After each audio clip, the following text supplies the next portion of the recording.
I have a confession to make. I changed my mind on what low income really is. Low income is a catchphrase that many people use, and I even used it, for I was very low income. Many aspects of my life are still extremely low income, but my whole philosophy has changed on what low income really is. I hope you enjoy this video today, and I hope you can understand me as I try to articulate my exact feelings. Low income is one of them words that are relative to the situation that you're in. Let me explain. Someone who is a multimillionaire and loses, let's say, 70% of their income, they would consider themselves low income because they had such a high income and now they don't have it so much. While somebody who only makes $5,000 a year would be considered low income in the standard of life. But then if you would go to third world countries, maybe they wouldn't be considered low income. Do you kind of understand what I'm saying? So it's a mindset. Yes, it is reality, and I did a video on that many years ago because I say it's a mindset. My husband says, no, Tessie, it's reality. But for different people, low income means totally different things. Here's my story. I was always middle class to upper class the first years of our marriage, and growing up, I was considered upper class. That meant our income was higher than what the average person's was.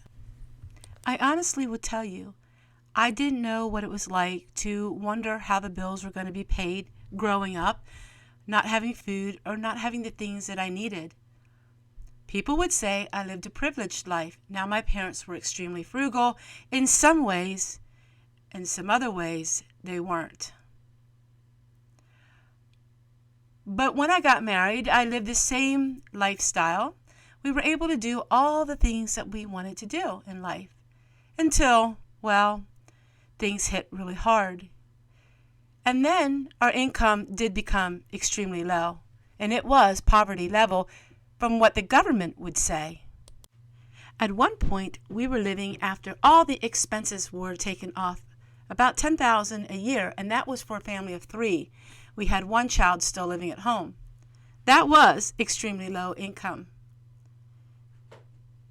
But it depends on what you're looking at when it comes to your everyday income, and why did my feelings change towards what is low and what is high?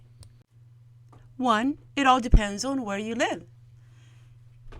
Here in the United States, what's considered low income is not considered low income in other countries.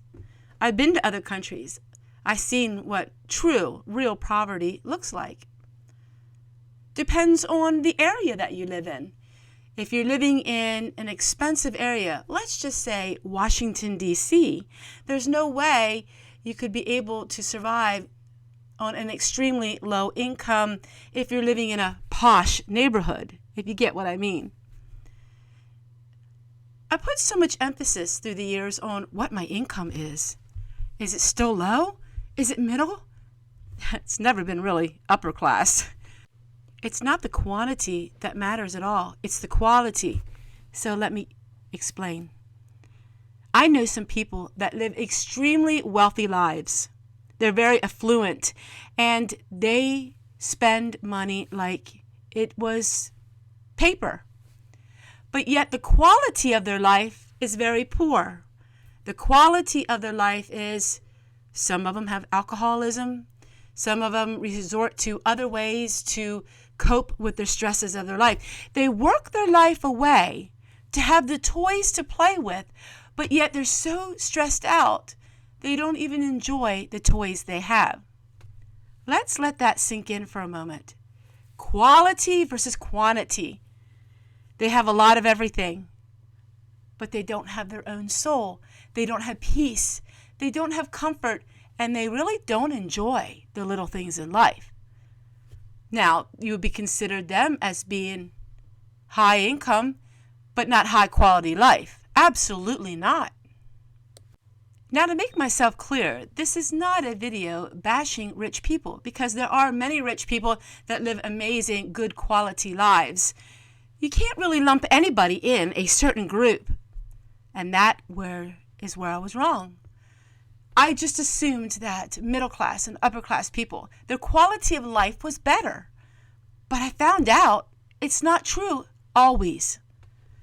Now you can look at somebody who they have a very low income life.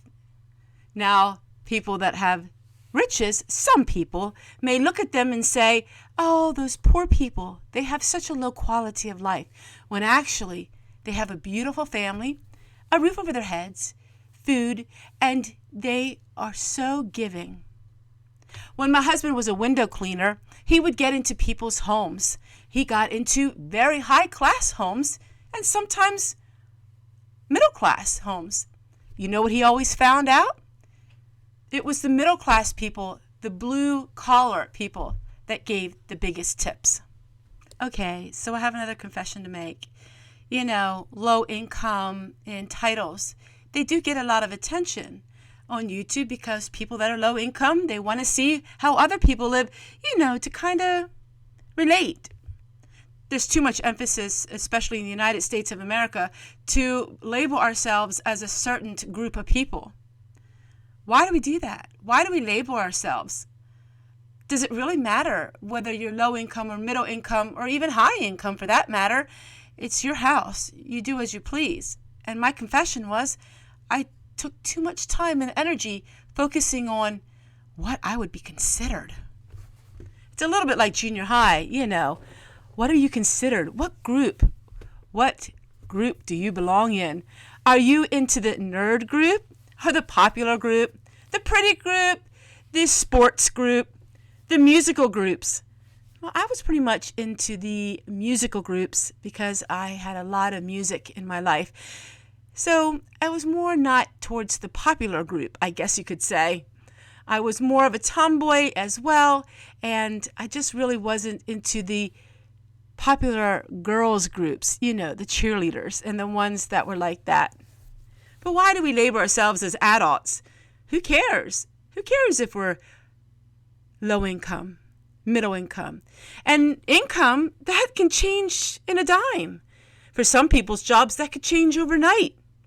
And that's why it's important that we don't judge one another by what we have, what we drive, or how we look. Because looks, my friends, can be really deceiving. For quite a few years, I worked with organizations that helped people that were in need. And I've done many videos on that. And one thing I learned was people's situations can change overnight. I remember a family that was, well, they looked well-to-do with a beautiful Lamborghini. I think it was a Lamborghini. Oh, no, Denali. Sorry, don't know my vehicles that well. But they had a Denali vehicle, and they had nothing. They had a very expensive home, but they lost their jobs back in 2020, and they came to get some food. And that is case in point. To learn to love one another, to accept one another, to not be so judgmental is one thing that I learned through these years. And as my income ebbs and flows, even as I speak, when I stopped putting such focus on what I made that day or what I didn't make or what life used to be like or what life could be, I learned to appreciate what I had. And I'm rich beyond words. You know, there's a lot of these YouTube videos on how to get rich or how to make money this way and how to make money that way. So many times we focus our whole lives on that getting rich, only to find out we're back where we started way back then.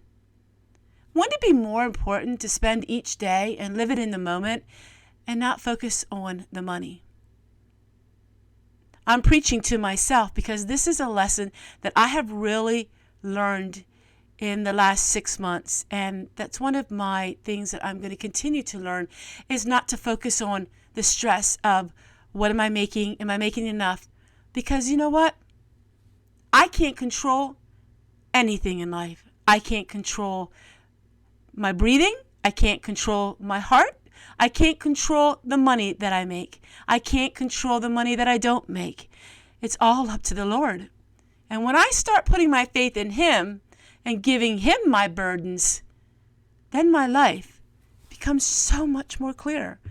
So yes, the confession is, it's not about low income or middle income or any of that anymore. It's about living intentionally with the best that you can.